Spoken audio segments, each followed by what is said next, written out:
Selamat siang, salam sejahtera untuk kita semua. Terima kasih kepada rekan-rekan yang sudah hadir di webinar kelas pada hari ini. Selamat datang di Konversa 2021. Saya, Anies Serviana, selaku Business Development Inbound with Kiskas yang akan memandu kelas pada hari ini. Kali ini kita akan membahas mengenai Resurgence of Experience Economy, Chat Commerce, the New Survival Framework. Pada topik ini akan terdapat beberapa poin yang akan kita bahas. Yang pertama adalah how pandemic can change everything.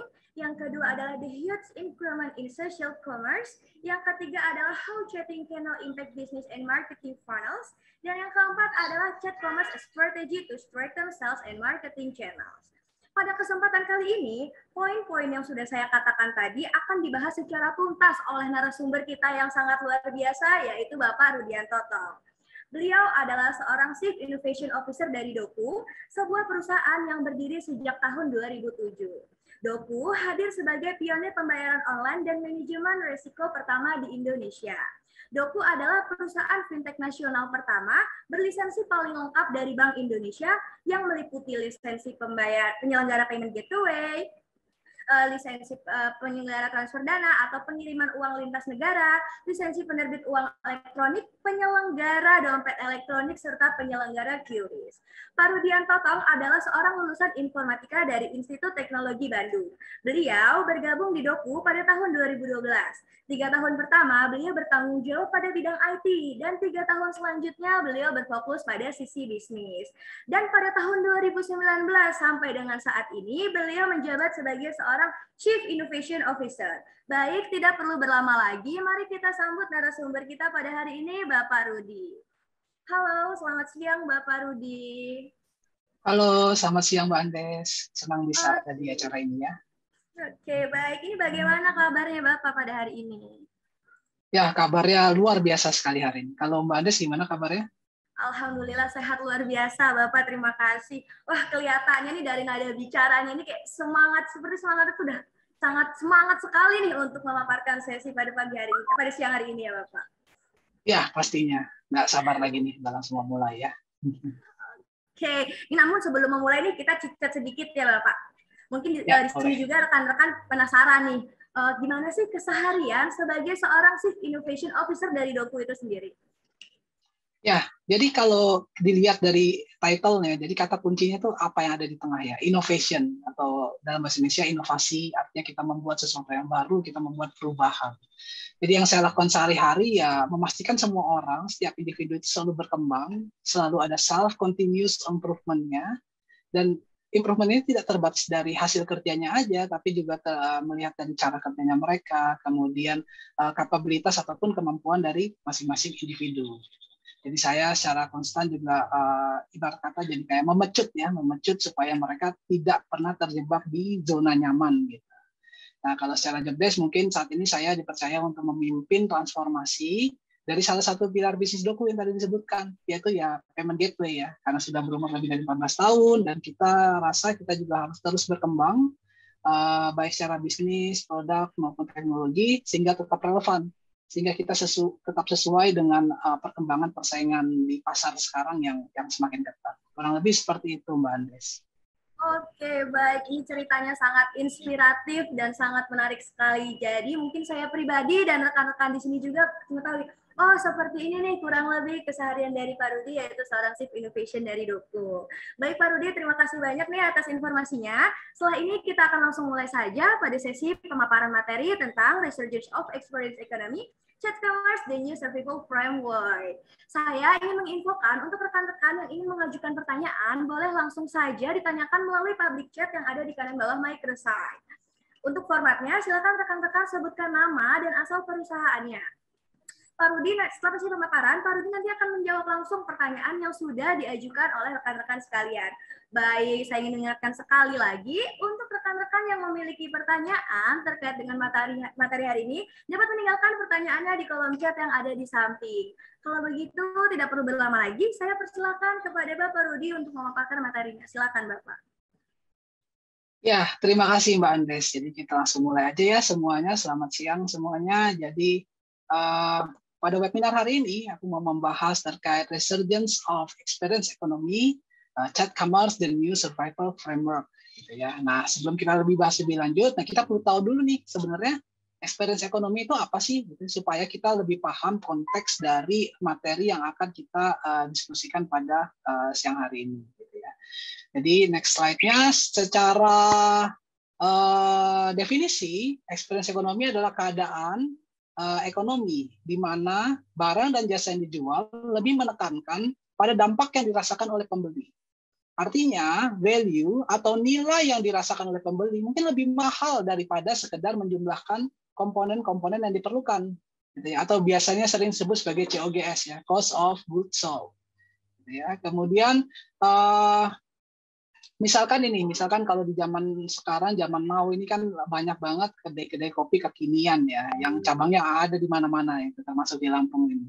Nah, kemudian jadi harga satu gelas kopi, gitu ya, mungkin yang ukuran grande itu sebenarnya jauh lebih besar daripada COGS yang diperlukan, gitu. Misalkan dari kalau kita mau buat kopi, apa yang kita butuhkan, pasti ya kita butuh kopinya, mungkin kita juga perlu menggaji baristanya dan lain-lain ya. Jadi harganya bisa jauh lebih besar.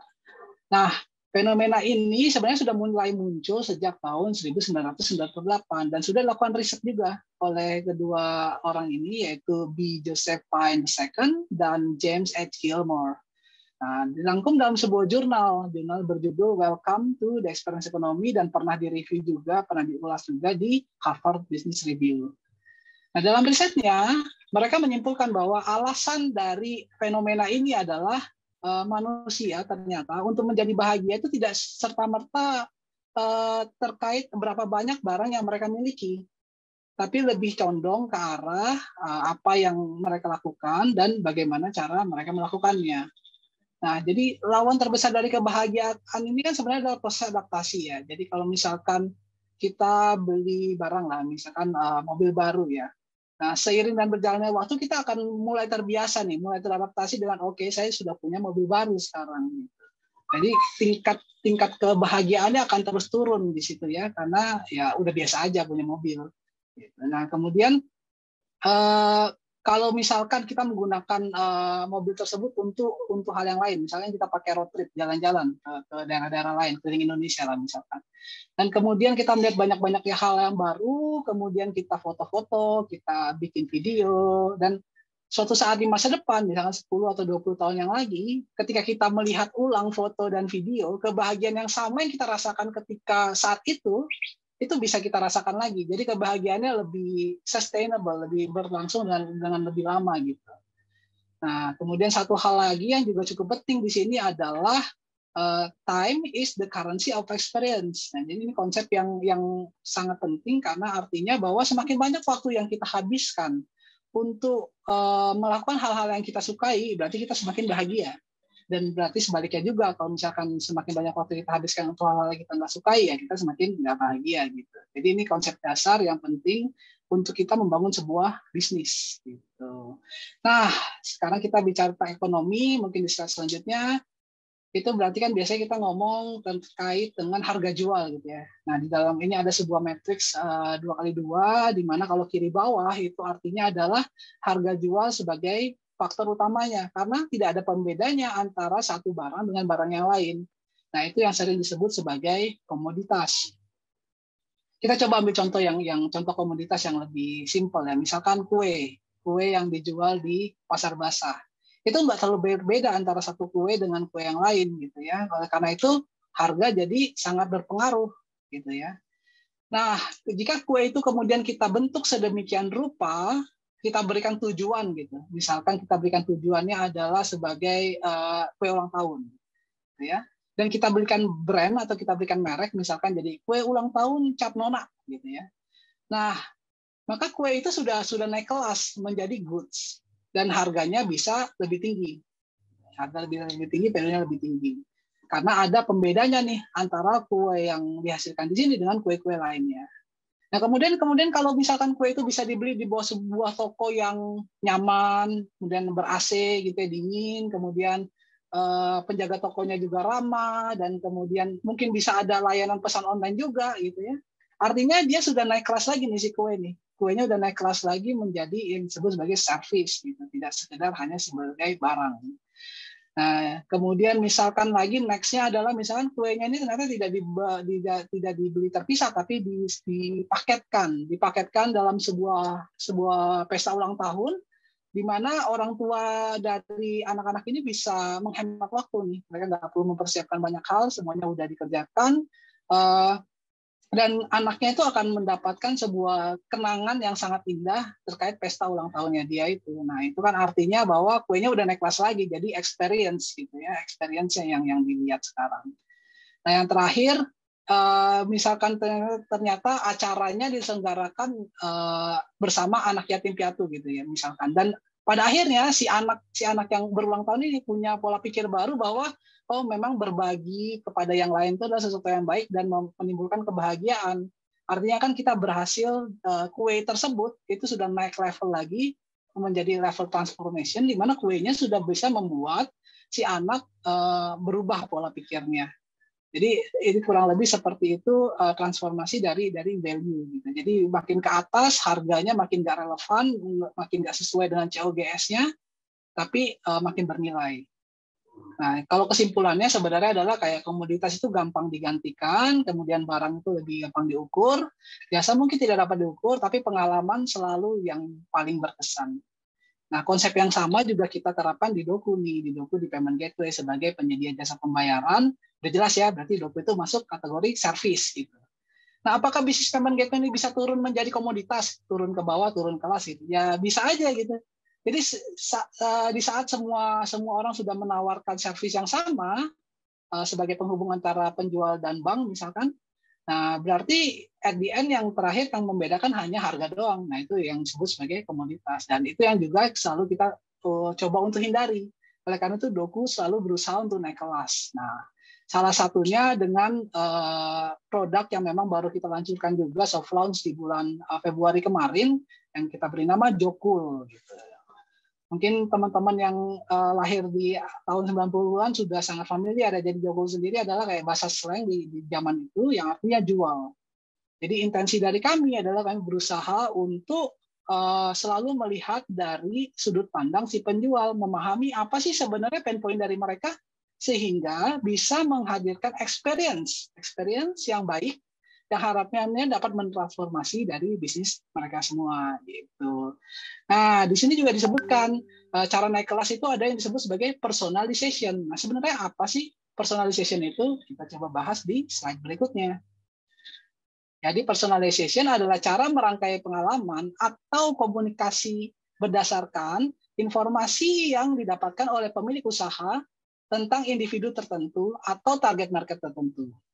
Nah, apa sih yang bisa dirangkai itu? Apa yang bisa di-tailor? Banyak hal ya, misalkan kalian punya website, ya website yang dirangkai. Bisa punya mobile apps, email, advertisement, misalkan call center flow pun bisa dirangkai ya.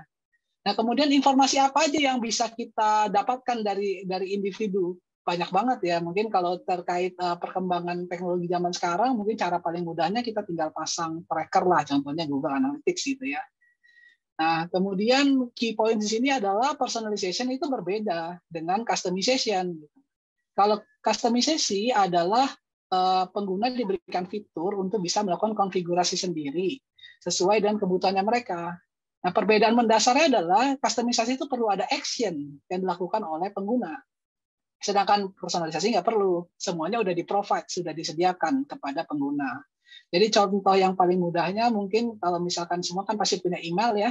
Jadi customisasi itu pengguna bisa menentukan nih, oh email ini masuk ke folder yang mana. Nah, tapi kalau personalisasi adalah kita bisa secara otomatis sistemnya menentukan apakah email ini mau dibaca atau enggak oleh si pengguna. Kalau misalkan dirasakan email ini tidak mau dibaca, berarti otomatis akan masuk ke dalam folder spam. Nah, itu contoh perbedaan dari personalisasi dan customisasi. Jadi personalisasi ini sangat penting sebenarnya buat bisnis gitu. Just make them feel special. Nah, tapi pertanyaan berikutnya adalah apakah teori ini benar? Nah, itu kan. Jadi itu the next question yang akan dibahas di slide berikutnya. Jadi berdasarkan survei yang pernah dilakukan di slide berikutnya, survei yang pernah dilakukan oleh PwC bahwa 80% dari customer lebih memilih bisnis yang menawarkan pengalaman yang lebih personal. Dan di sisi lain, 8 dari 10 orang mengatakan bahwa elemen utama untuk menghadirkan pengalaman yang positif bagi penggunanya adalah pertama, kecepatan.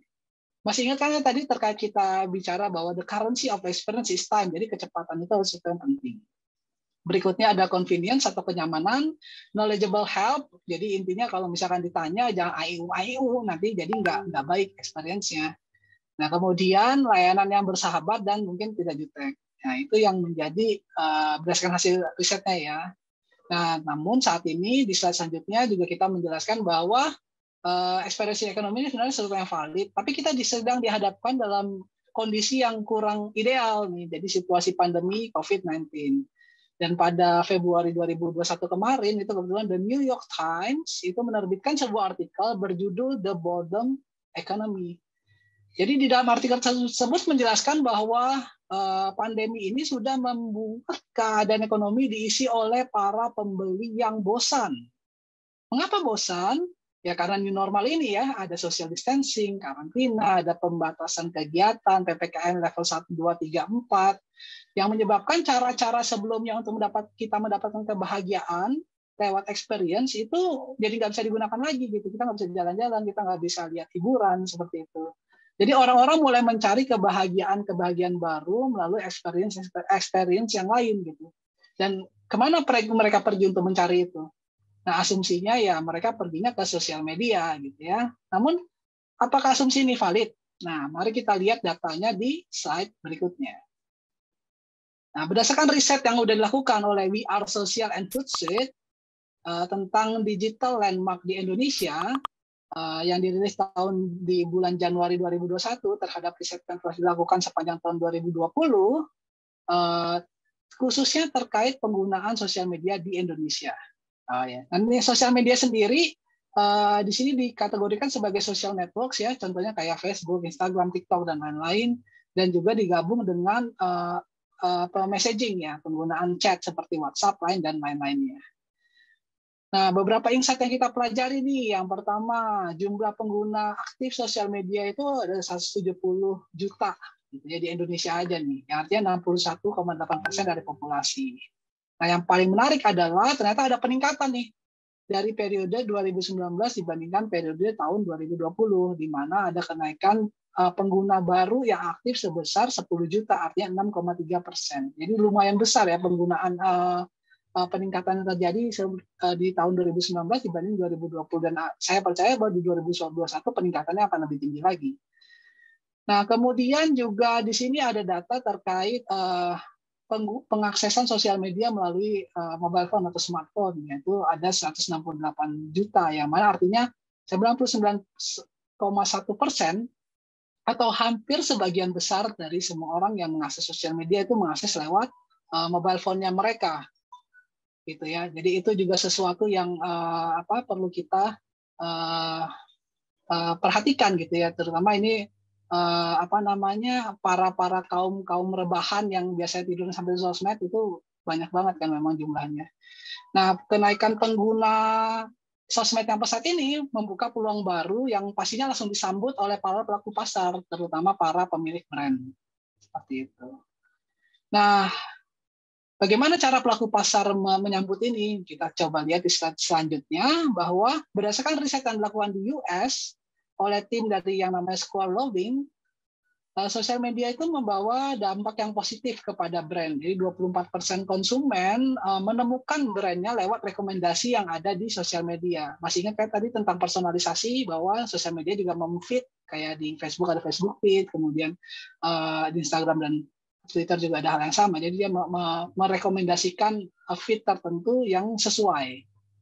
Jadi 24% konsumen mendapatkan dari situ. Kemudian 42% konsumen juga menggunakan social network ini untuk meriset, untuk mereview kira-kira produk yang mau dia beli bagus atau tidak, gitu, 42%. Kemudian selanjutnya 21% itu akan lebih termotivasi jika mereka melihat jumlah like sama komennya banyak gitu. Misalkan di halaman Instagram ada yang sharing tentang barang tertentu, banyak yang komen, banyak yang like, mereka lebih termotivasi lagi untuk melakukan pembelian.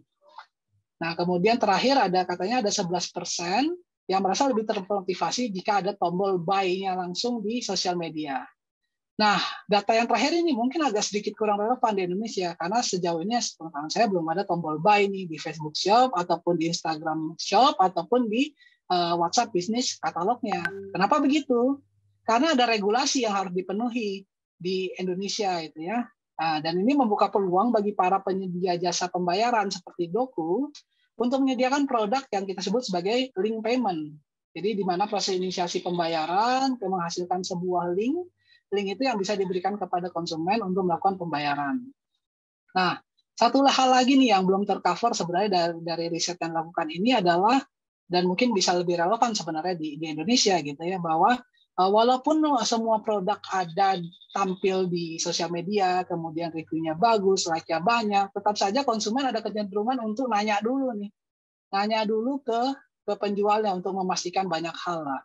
Nah, oleh karena itu fitur-fitur chat platform seperti WhatsApp ataupun Facebook Messenger ataupun Instagram DM itu jadi fitur kunci untuk close deal-nya, untuk proses close deal-nya gitu. Nah, sosial media dan chat platform ini memberikan dampak yang lebih baik daripada sebenarnya kalau kita menggunakan cara yang sedikit lebih lama, yaitu website dan email. Nah, sebenarnya seberapa besar sih dampaknya? Nah, kita coba lihat dulu di slide berikutnya nih. Sudah ada riset yang lain lagi di slide berikutnya. Yang dilakukan oleh Big Commerce. Big Commerce melakukan riset bahwa marketing menggunakan layanan chat memiliki konversi yang lebih baik dibandingkan menggunakan layanan email.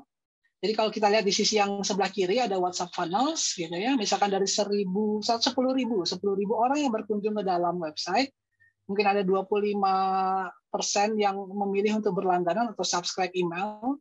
Kemudian akan kita blast emailnya, kemudian 25% akan membuka email tersebut, dan kemudian ada 5% yang mengeklik link yang ada di dalam email tersebut, jadi click through rate-nya 5%, dan mungkin hanya 3% yang akhirnya melakukan pembelian atau purchase-nya. Jadi kalau dari 10.000 angkanya di paling atas turun, jadi tinggal satu pembelian yang dilakukan.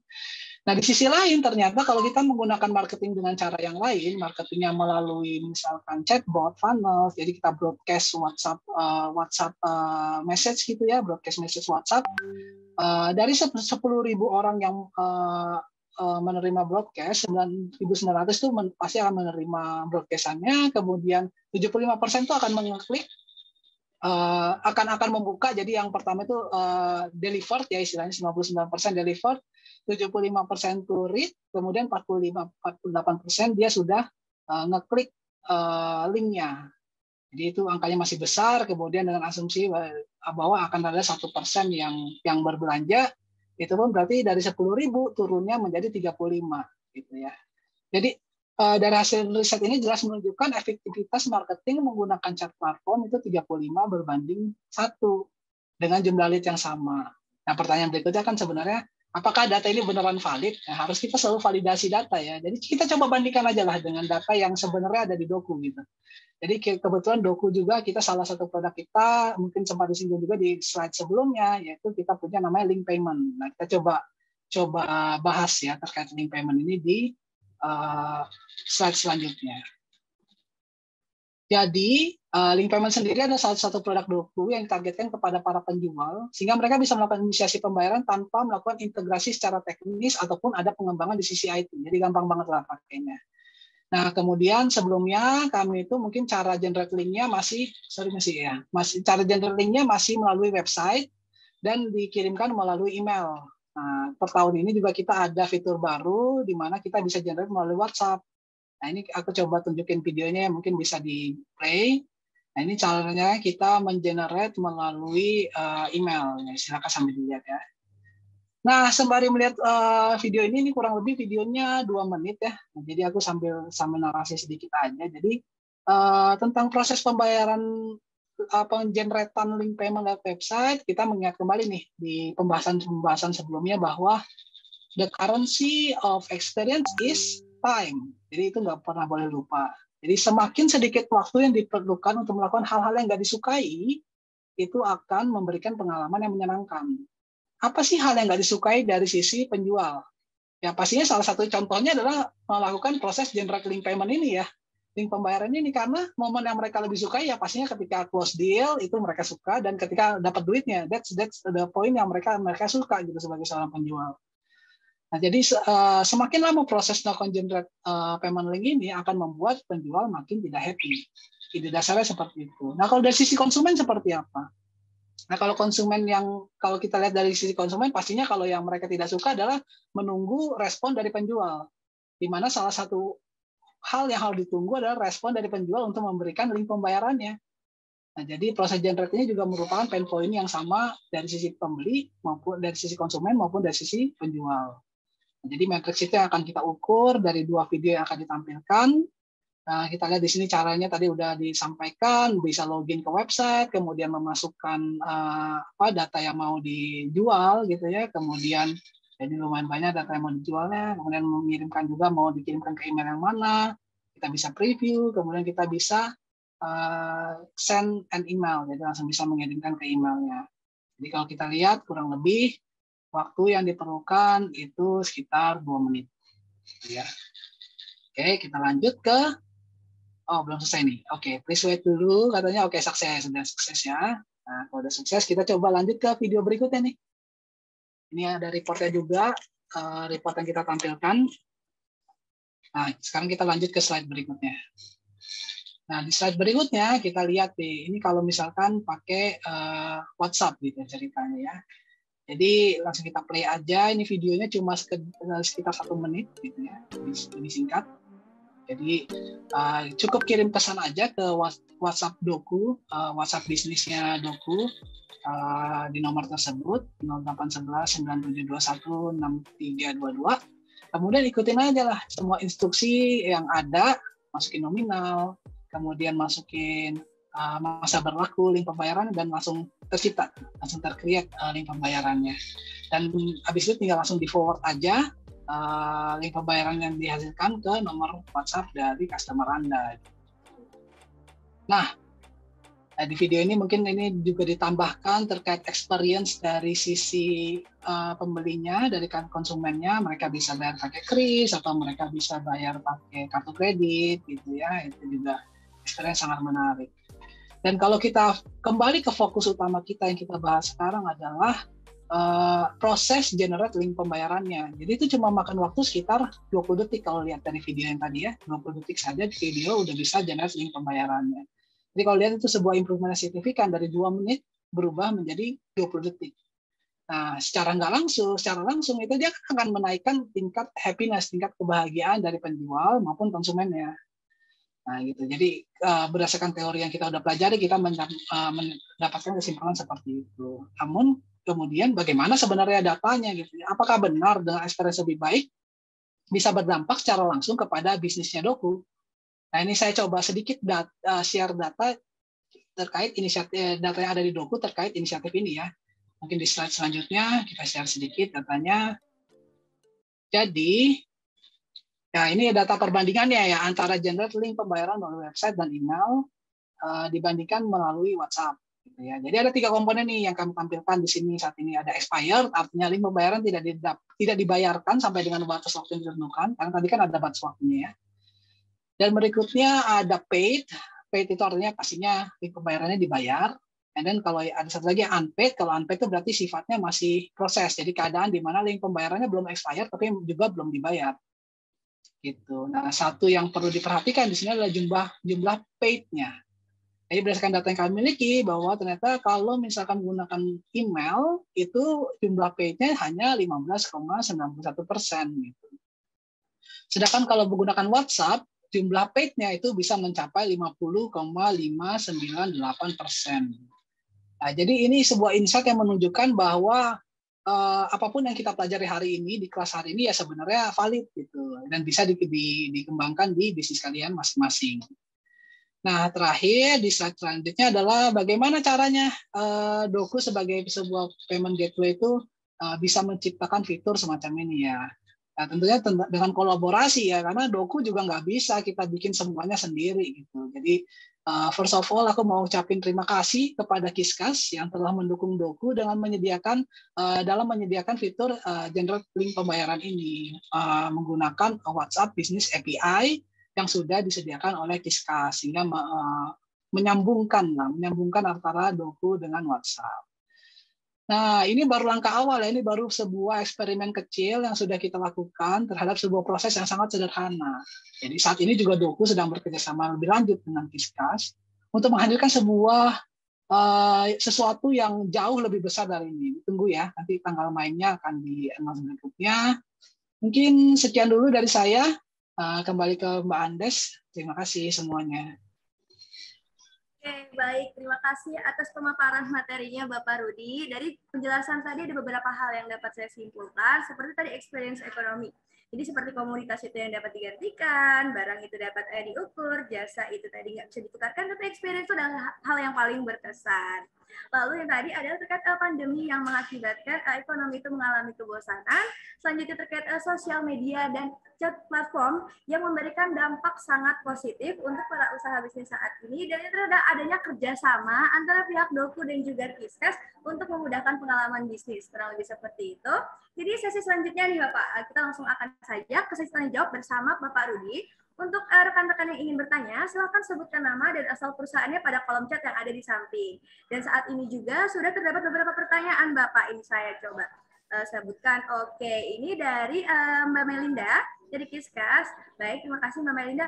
Pak Rudi, apakah setiap kelas yang Pak Rudi sampaikan, seperti commodity ke goods, good ke services, dan selanjutnya itu, apakah itu berbanding lurus dengan permintaan pasar?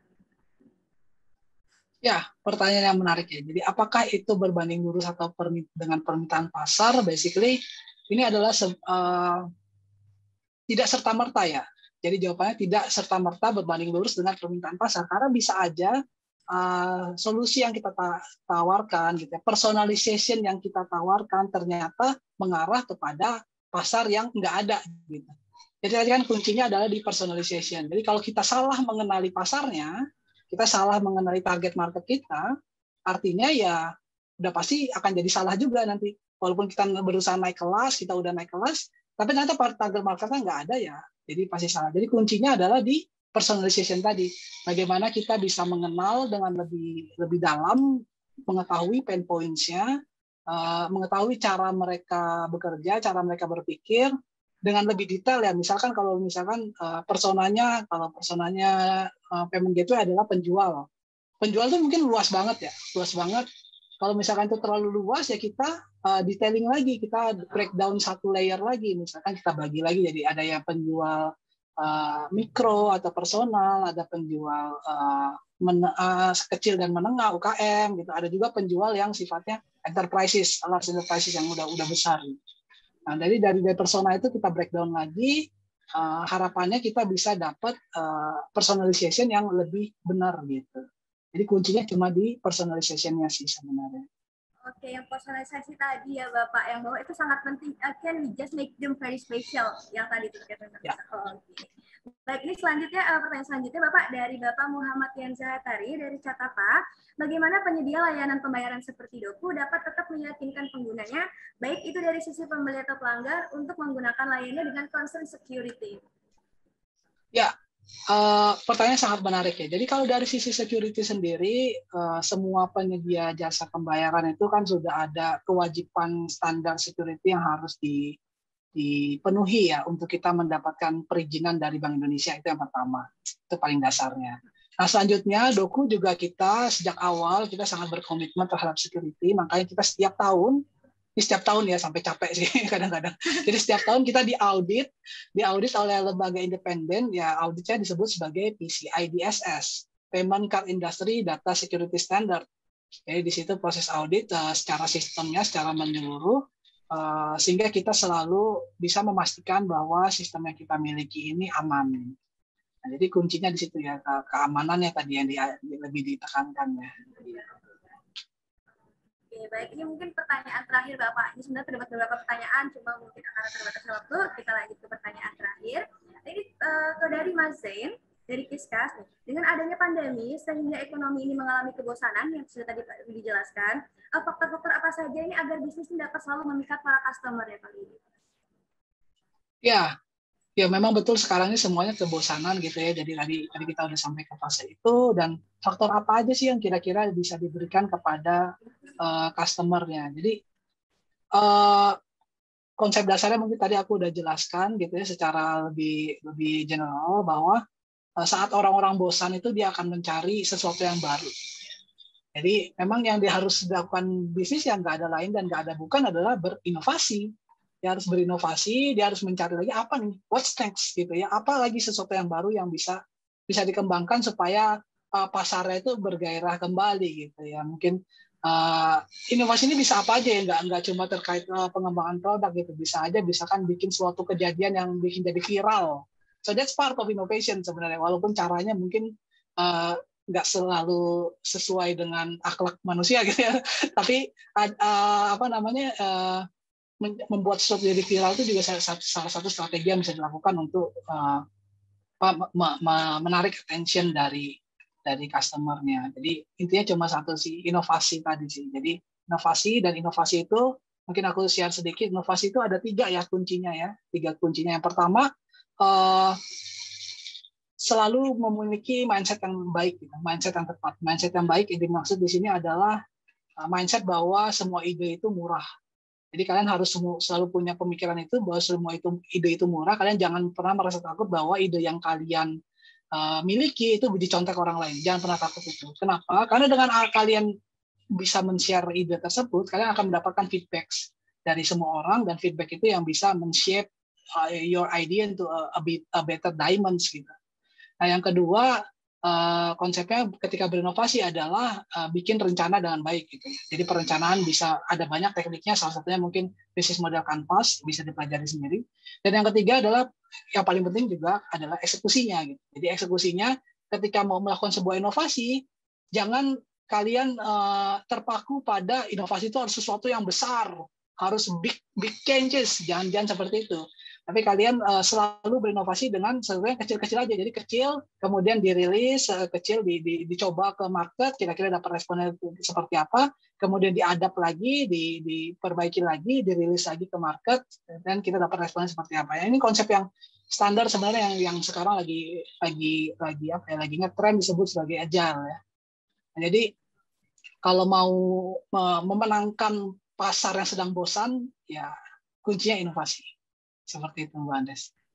Oke, jadi intinya seperti yang Pak Rudi katakan, ayo kita keluar dari zona nyaman nih, jangan takut untuk mulai dari hal-hal yang kecil, kurang lebih seperti itu. Kita coba dan jangan takut untuk gagal. Oke, baik. Rekan-rekan semuanya, akhirnya sesi diskusi pada kelas hari ini sudah terlaksana dengan baik. Kita sudah mendapatkan materi yang sangat luar biasa dari narasumber kita hari ini, Bapak Rudi. Mulai dari tadi pengertian terkait experience ekonomi, lalu terkait bagaimana sih dampak ekonomi yang mengalami kebosanan, lalu terakhir adalah bentuk kerjasama antara Kiskas dengan Dokua. Saya juga udah nggak sabar nih. Gitu. Oke, mudah-mudahan materi yang disampaikan pada kelas hari ini dapat memberikan manfaat bagi kita semua. Terima kasih sekali lagi saya ucapkan kepada Bapak Rudi untuk materi yang sangat luar biasa terkait dengan topik hari ini. Begitu juga kepada rekan-rekan yang antusias untuk menghadiri kelas pada hari ini. Saya Ani Serviana, pamit undur diri. Selamat siang dan sampai jumpa. Saya kembalikan lagi ke MC kita, Mbak Vika.